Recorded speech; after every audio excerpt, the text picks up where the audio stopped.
नौवीं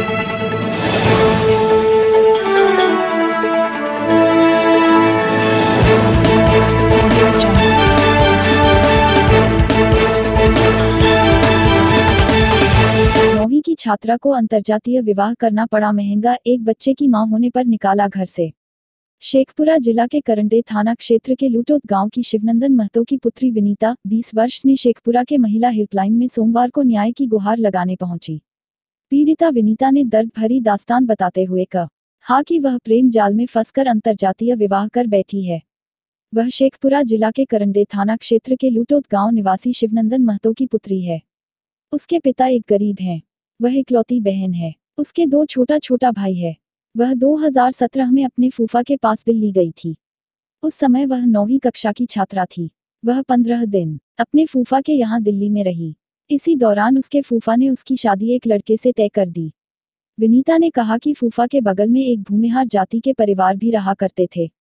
विनीता के फूफा ने जिस लड़के से विनीता की शादी तय कर रखी थी उसके बारे में उस भूमिहार परिवार की एक महिला ने कहा कि जिससे विनीता की शादी हो रही है वह शराबी है, उसका जिंदगी बर्बाद कर देगा।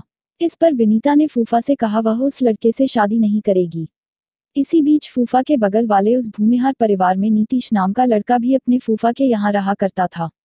नीतीश की बुआ ने विनीता को बताया कि जिस लड़के से उसके फूफा शादी कर रहे हैं वह शराबी है, जिंदगी बर्बाद हो जाएगी। इसी बीच नीतीश ने विनीता से कहा कि वह उससे शादी करके खुशहाल जिंदगी देगा। झांसे में लेकर विनीता को नीतीश बिहार शरीफ पहुंचकर एग्रीमेंट पेपर पर शादी कर ली।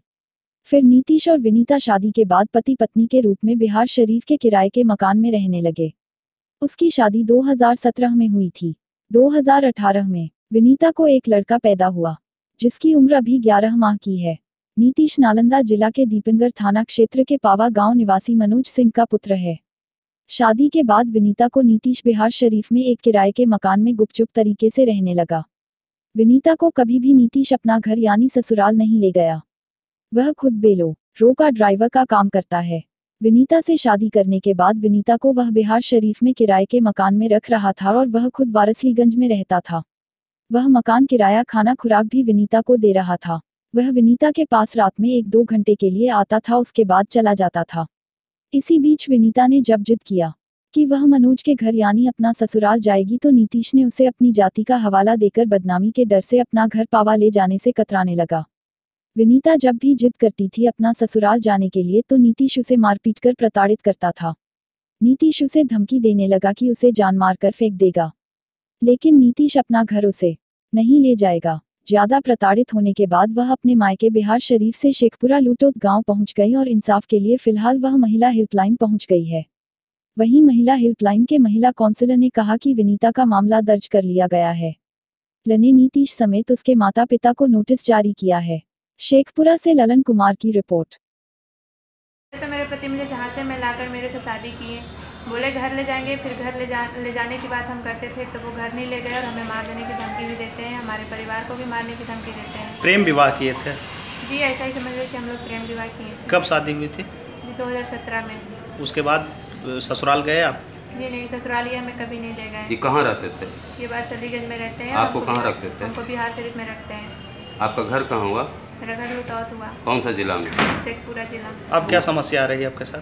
हमारे साथ सिर्फ ये समस्या है कि हमारे पति अब हमको भी रखना चाहते हैं, लेकिन सिर्फ अपनी मर्जी पे। हमें कहते हैं कि तुम एक नाली का कीड़ा हो, समझ लो, हम तुमको जब तक पोस पाल कर रखते हैं जब तक रहो, अगर ज़्यादा उछलने की कोशिश की तो तुमको मार डालेंगे। बच्चा भी है?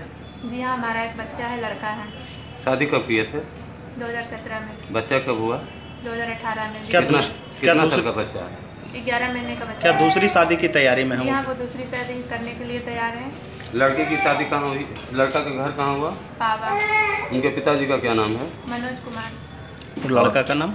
नीतीश कुमार। क्या चाहते हैं अब आप? हम सिर्फ इंसाफ चाहते हैं कानूनी तौर से कि हमें इंसाफ मिले। अभी इंसाफ के लिए कहाँ आए हैं? ये हम महिला हेल्पलाइन शेखपुरा में आए हैं। इसके आगे कार्रवाई आप क्या करेंगे? थाना कभी गए? अगर इतना पे नहीं, हम थाना नहीं गए। अगर इतना पे वो मान जाते हैं सही तरीके से तो ठीक है, और नहीं अगर मानते हैं तो फिर जहाँ तक हमें कानून मदद कर सकेगी हम कानून की मदद लेंगे। मान लिया जाए झांसे में लेकर के ले जाए, आपके साथ कुछ घटना कर दे तो क्या करेंगे? जब तक हमें कानून सलाह नहीं देगी जाने की या तो वहाँ पर पहुँचाने की। अगर हम जाते भी हैं तो हम सलाह देकर जाएंगे इनके परिवार के लिए, परिवार के नाम। क्या नाम हुआ आपका?